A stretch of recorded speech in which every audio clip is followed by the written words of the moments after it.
Over millions of years, people have been affected by disasters here and there. Disasters may include forest fires that destroy vast stretches of grasslands and vegetation. It may also include devastating floods that take away homes of many and leave them homeless. It may also include earthquakes that come with no warning and can lead to unimaginable consequences, the aftermath of which is incurable. So that is what you called a disaster. Any event that causes a sense of suffering, right, and disrupts the normal conditions of existence can be called or defined as a disaster. So, disaster is the occurrence that disrupts the normal conditions of existence, and it causes a level of suffering. Now, this level of suffering exceeds the capacity of adjustment of the affected communities. So let's break this definition and understand the true meaning of a disaster. Firstly, this says that it is the occurrence that disrupts the normal conditions of existence. So disaster, as we saw in the previous video, comprises of natural hazards. These natural hazards, when causes a level of suffering and pushes us to go beyond our normal conditions of existence, is called a disaster. Now, in any problematic situation, we need to adjust with the problem and then compromise on certain things so that we can carry on with our lives. Similarly, when any such disastrous events take place, it pushes us to exceed our adjustment level, especially the affected communities who have been hit by the disaster. So disaster is the occurrence that disrupts the normal conditions of existence and it causes a level of suffering. Now, how dangerous or devastating a disaster is can be measured by the amount of loss of life and property. So in simple terms, we could say that the severity of a disaster can be measured by analyzing the amount of damage caused to life and property. For example, due to an earthquake, a landslide takes place in a certain area. Now, due to that landslide, there was no loss of life and property. So that is not called a disaster, or the severity of the disaster is very, very less. So the severity or the impact of a disaster is only measured by taking into account the damage caused to life and property. So in this we understand that humans play a very sensitive part in the occurrence and the aftermath of any disaster. There are several factors that can lead to a disaster. One of them is population explosion. It is in fact the root cause of many global problems. At present, there are around 7.5 billion people on Earth, and the number is expected to rise to 9.8 by 2050.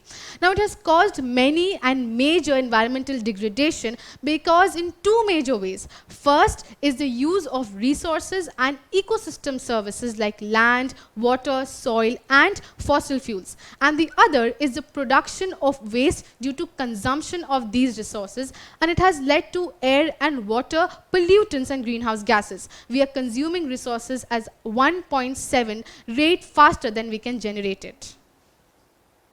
Besides population explosion, the World Economic Forum in 2015 pointed out that poor urban planning is a major cause of disaster. Cities have a flip side of their vibrancy, that is risk and exposure.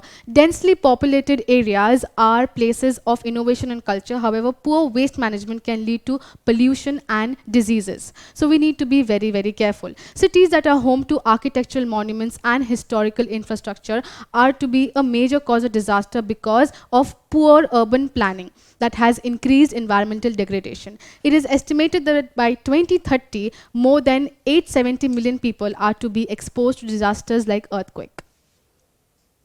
There's a constant debate of natural disasters and the role of humans. One of the major factors attributed to such natural disasters is the global warming.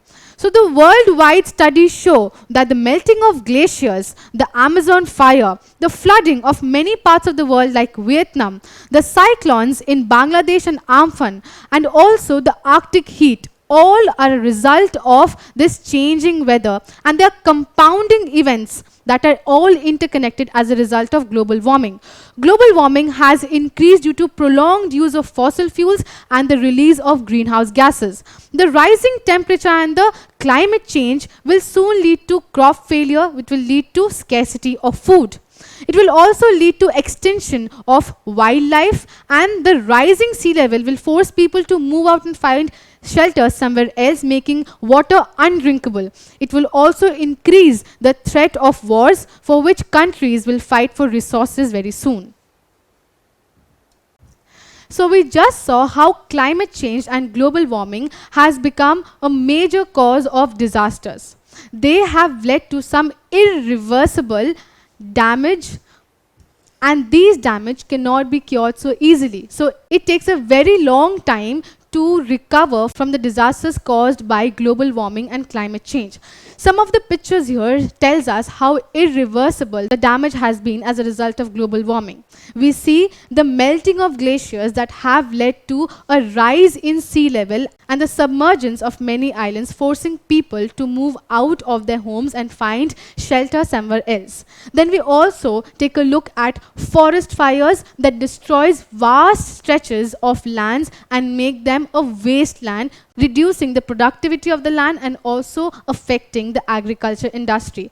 Besides this, we also have massive floods as a result of climate change, and these massive floods again causes huge loss of life and property, making people vulnerable to such situations and also affecting their economy. So till now we have seen how population explosion, climate change and global warming and the poor urban planning has acted as important factors that leads to a disaster. There is another important factor that causes a disaster, and that is the overconsumption of resources. Overconsumption of resources have led to continuous environmental degradation, destroying nature, who is a powerful protector against disaster. In many parts of the world, including Central America, deforestation has increased the risk of flood. Forests have been cut down, which absorb heavy rainfall, thus causing massive floods. It has also led to the removal of mangroves that act as natural shield against cyclones and floods. And it has pushed animals to live closer to humans because of urbanization, increasing the risk of the spread of diseases from species to species. A fifth of the countries worldwide are at a verge of ecosystem collapse. Now, due to all these factors, there is a huge rise in the number of disasters over the last 20 years.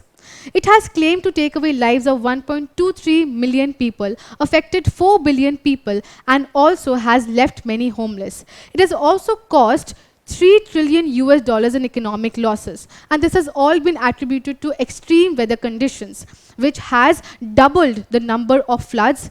It has also led to 2,000 more powerful cyclones, and it has also increased the risk of droughts, heat waves, and wildfires.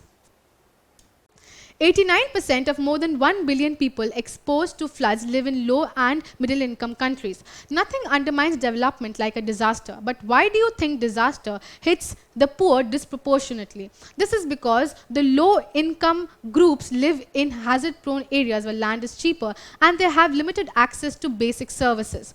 It is often said that disaster strikes the poorest the most. Why so? Because they lack insurance and social protection. It is believed by that 2030, more than 100 million people will be pushed to extreme poverty. Quite unfortunate, isn't it? We cannot eradicate poverty if we don't address disaster risk, and the opposite. So we have to be very, very careful and break through the vicious cycle of disaster, respond, recover, and repeat. So we just saw how there are several factors, namely climate change, population explosion, that leads to any disaster. Overconsumption of resources and poor urban development is the result of act as important factor that leads to any disaster. We also saw that over the last 20 years there has been a major rise in the number of disasters, particularly because of extreme weather conditions, global warming, and climate change. we further understood that a disaster, when strikes a particular region, affects the poor disproportionately, mainly because of them lacking proper insurance and social protection. So we need to take proper steps very quickly so that we avoid such disastrous events, or we can reduce the impact of such disasters that take place. Now, other reasons that boost the effect of disaster and make us more vulnerable to such situation is the lack of infrastructure. So, lack of infrastructure to manage disaster also results in terrible loss of habitat, resources and people. If people are not made aware of the kind of measures to be taken, particularly the precautionary measures before any disaster, and if they are not made to understand how they need to act during such a disaster situation, then the situation will definitely get worse for all of us, and it can lead to a more severe damage to life, property and resources. So to break through the vicious cycle of disaster, respond, recover and repeat, and also to reduce the impact of any disaster, we need to keep in mind the disaster management cycle. Now, what exactly is the disaster management cycle? So any disaster is accompanied by an after event and a before event. So there are certain things that we need to keep in mind before a disaster strikes, and then there are certain things that we need to keep in mind after a disaster has taken place. This is called the disaster management cycle. So let's see what do we have in the after and before event of any disaster. So before a disaster hits a particular area, we need to keep in mind two important stages of the disaster management cycle. This includes mitigation and preparation. Now, what do we mean by mitigation? Well, mitigation refers to the awareness program that the people could be made acquainted with. People need to be made aware of the kind of precautionary measures they could take. They could be asked to keep calm, and the governments can play a very important role through policies that can help in the disaster situations. So the governments along with the common people need to take measures before a disaster strikes any place. This can definitely reduce the impact of disaster and can prevent us from falling into a more terrible situation. Now, other than mitigation, other important factor is the preparation. So preparation, like being equipped with the 72-hour survival kit, also being calm and moving out of places that is to be struck by a probable disaster to a more safe place and take shelter there. So by this, we can reduce the number of loss of lives, and we can also reduce the loss of many resources. So mitigation and preparation are two important stages of the before event of any disaster. However, most of the disasters come as a shock, and many of them cannot even be predicted. So after a disaster has taken place, two stages of after event has to be kept in mind. First one is respond. So a good trained professional disaster management team is very important to take care of responding to any disastrous situation. So when a disaster hits a particular region and a particular community, they need to be rescued from there immediately by a trained professional disaster management team. They need to have experts so that resources could be allocated in the required regions and there is no wastage of resources. So response plays a very important role in the after event. Finally is recovery. Now, in the recovery, the government has a very important role to play. It has to allocate a proper team and the resources for the development and recovery of the affected community and region. So, all these four stages under the before and after event respectively play a very important part in the disaster management cycle. So, before we proceed with our lesson, could you help me answer this simple question? How many stages does the disaster management cycle include? Are there 2 stages, 7 stages or 4 stages of disaster management cycle? Well, the correct answer is there are 4 stages of the disaster management cycle, which includes mitigation, preparation response and recovery. Imagine being a helping hand in such disastrous situation. You helping the people, the affected community in such a situation, saving their lives and helping them out to give some relief. And you can also do this professionally by being a part of the disaster management board or the disaster management team. So, disaster management is definitely a viable career option. In fact, you can start today by raising funds for such disaster events. So, after you have taken so many knowledge about disaster, its consequences, and also how we could recover or respond to such disaster events, you can definitely impart the same knowledge to your friends and also to your family members. So being aware of the causes of disaster and how to take precautionary measures and how to deal with the disaster after it has taken place is very important. This will only help us stay away from huge losses and can reduce the impact of any disaster. So in 1989, the UN General Assembly called for taking a day to celebrate the culture of disaster reduction. And so, International Day for Disaster Reduction is celebrated each year on 13th October. So on 13th October, we celebrate the International Day for Disaster Reduction. So in this lesson, we were able to understand the meaning and true nature of a disaster. So a disaster is an occurrence that disrupts or disturbs the normal conditions of living or existence.